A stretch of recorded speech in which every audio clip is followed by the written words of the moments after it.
আসসালামু আলাইকুম। আজকে পরিমিতির এমসিকিউ প্র্যাকটিস করাবো। দেয়া আছে একটি ত্রিভুজের দুটি বাহুর দৈর্ঘ্য যথাক্রমে 10 সেন্টিমিটার এবং 12 সেন্টিমিটার। এদের অন্তর্ভুক্ত কোণ 30 ডিগ্রি হলে এর ক্ষেত্রফল কত? সমাধান: এখানে বাহুর দৈর্ঘ্য যথাক্রমে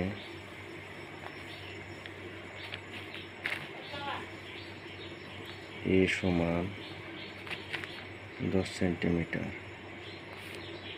এবং বি সমান 12 সেন্টিমিটার। অন্তর্ভুক্ত কোণ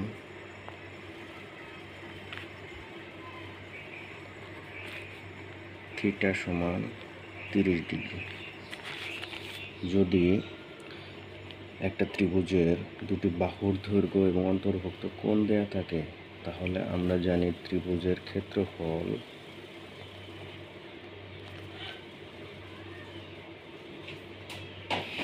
সমান half A B sine theta.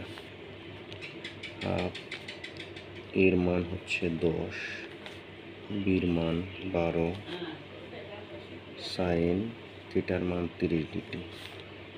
তাহলে 2 দ্বারা 10কে কাটলে 5,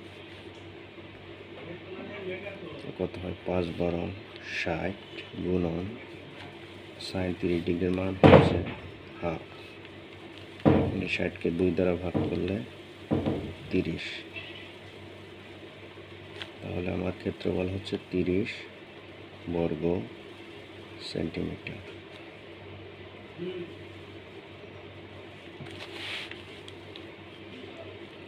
উত্তর ক।